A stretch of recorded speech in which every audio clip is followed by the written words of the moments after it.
if I gave Keisha a room and then found out she was trying to bang Ben, can you imagine? There's Don't bring me into this. I've been with my boyfriend for 5 years now. I have kids, he doesn't, and I've always felt like he's my best mate. Not necessarily my penguin, but at the same time, it's been 5 years, we've put in the work, and my kids now adore him. His best friend moved in with us over a year ago. I obviously noticed that this man was attractive, and I've known him for a long time, but I was happy and content with my partner and thought, it's just normal to appreciate someone else's good looks. Until he messaged me one night.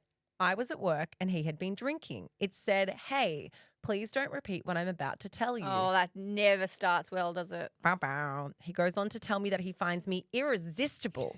And the reason he chose to take a FIFO, 3 days on, 1 day off, was because he struggles to be alone with me. He said he thinks about me nonstop. I would be lying if I said I didn't feel the lust. I went home, I slept it off, and I felt so guilty that I did show my boyfriend the messages. He kind of just said, oh, wow, he was thinking with the wrong body part, isn't he? And has since pretended like it never happened. Now I'm in a tailspin. I dream about this man. He creeps into my mind constantly. He comes home in a week, and I've tried gently suggesting to my boyfriend that he really needs to move out. Obviously, I haven't told him that I'm attracted to his best friend, but I just said that it's just a bit awkward for me now. My partner has replied that the extra income is helpful and he probably won't try anything. Fuck this guy. Sounds like an idiot.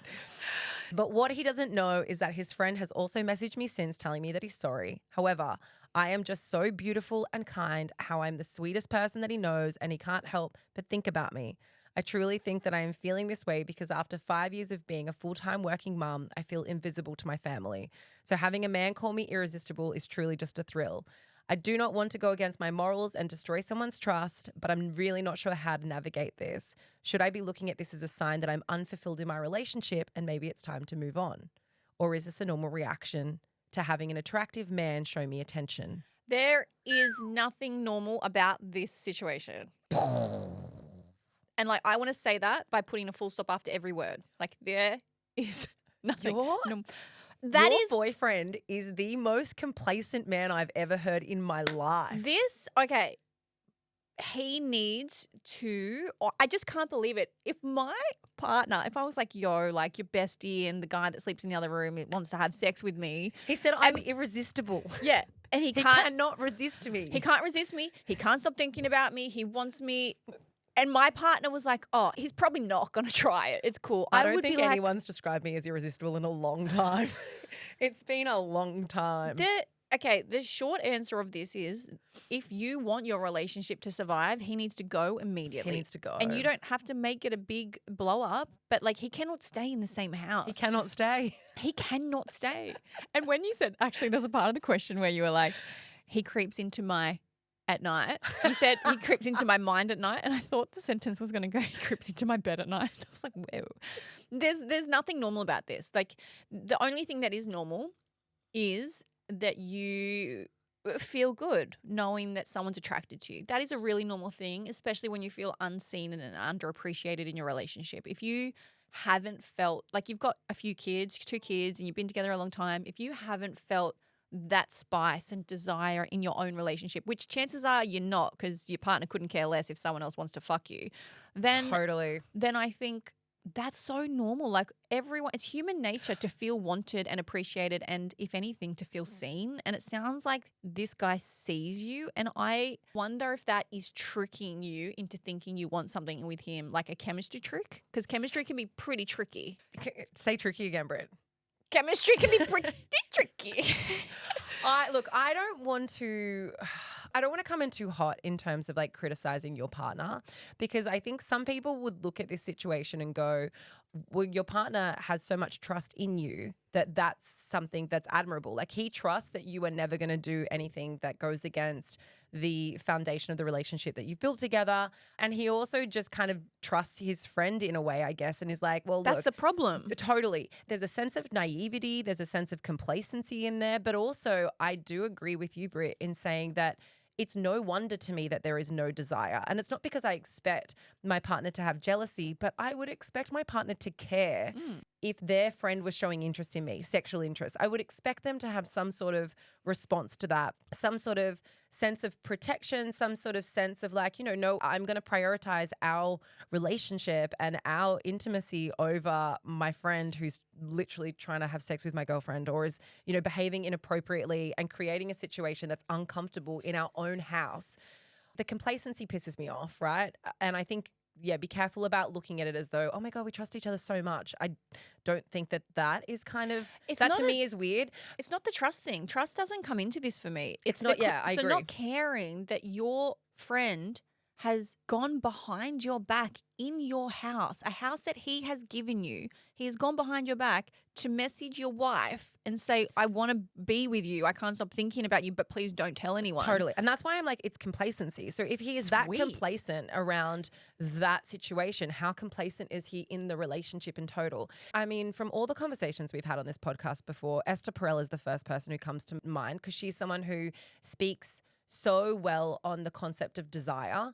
You've literally said, after 5 years, I feel invisible to my family. There is no desire in your relationship. If you feel invisible, if you feel unseen, your needs are not being met. So it is no surprise to me that when someone is showing you a level of attraction, of intimacy, telling you that you're beautiful, that you're irresistible, that you are fantasizing about them. Of course. Of course you are. Like, in no way do I blame you for having those thoughts. And I think that you have navigated this in the best way so far because you haven't cheated on your husband. You haven't done anything wrong, but there does have to be some boundaries that are put in place. And there has to be some conversations that are had, like honest conversations, because otherwise nothing's going to change.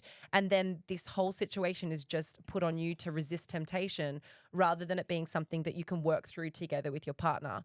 So I would say first thing, he has to go. If you're like, okay, this is just temptation, you cannot stay living in the same house as him because there's no way that you're going to be able to repair your relationship with your current partner if he's still living there. But also, it does require a sense of honesty and a sense of communication, which will be hurtful to your current partner around this is the situation, this is how I feel, and I know I'm not attracted to him, but I feel as though the attention makes me feel something. And I think it's because I'm not getting that attention from you. But also it's your house too. You don't have to subtly suggest that maybe the person that's sneaking around behind your partner's back and hitting on you in your own house should go. Like that doesn't have to be subtle. You are uncomfortable in your house. It doesn't matter why. You don't have to tiptoe around with your partner. You just say to him, I'm uncomfortable now. We are fine without the extra money or we can find someone else, but I don't feel comfortable in my house knowing that he is there. Yeah. The other thing I think is put yourself in this situation. If that was your friend, a female friend that you were renting the room to, and she had messaged your husband and said, hey, whenever Sally's gone, like, I just can't stop thinking about you. I want to be with you. I know it's wrong. Please don't tell her. If you had found out your friend had done that under your roof to your husband, I can guarantee you your response would be different. And your response is probably the response it should be. Like if I gave Keisha a room and then found out she was trying to bang Ben, can you imagine? Don't bring me into this.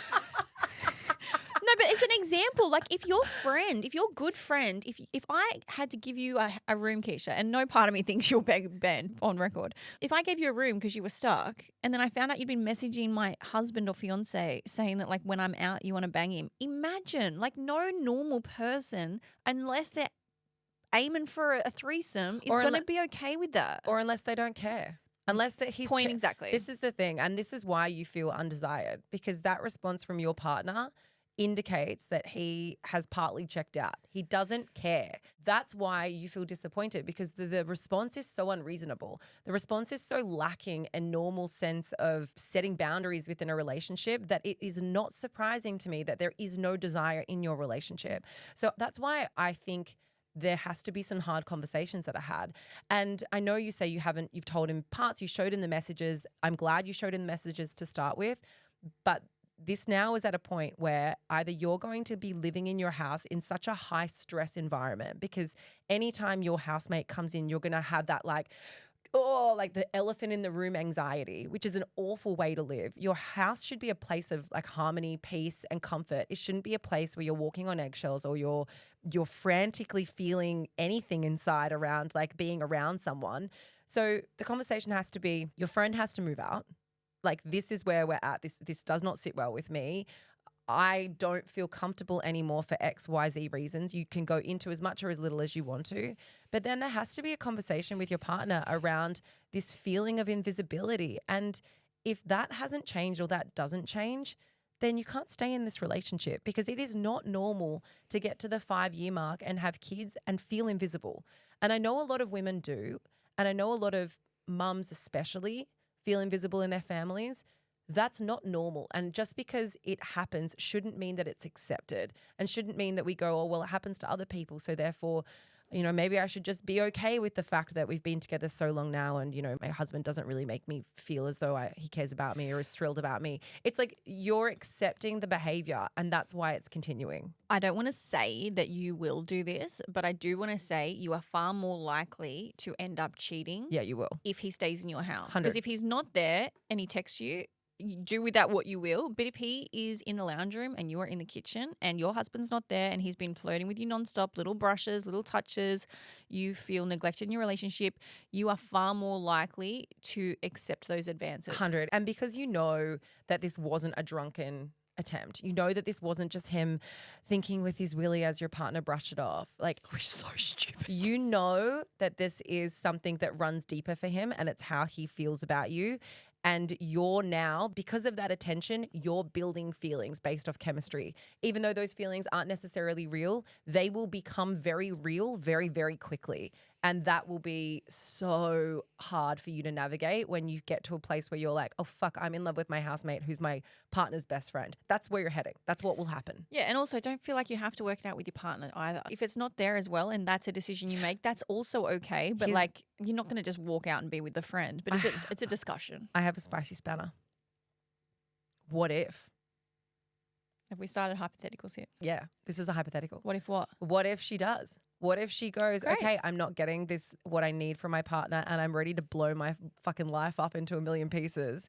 Maybe she likes the drama. Maybe she likes the red flags. What happens? If she goes, okay, I'm done. I feel this strongly about my housemate. I'm going to see what happens. How do you navigate that? Well, sounds like the husband wouldn't care anyway, to be honest. No, honestly, we joke. Don't do that. But good luck. Yeah, but I don't. No, don't do that. Don't fuck the housemate. No. Oh my God. Unless there's a lot of time in between and you've left your partner and you think that he's the one. It can't just be sex. It has to be because you think there's something to it. All right.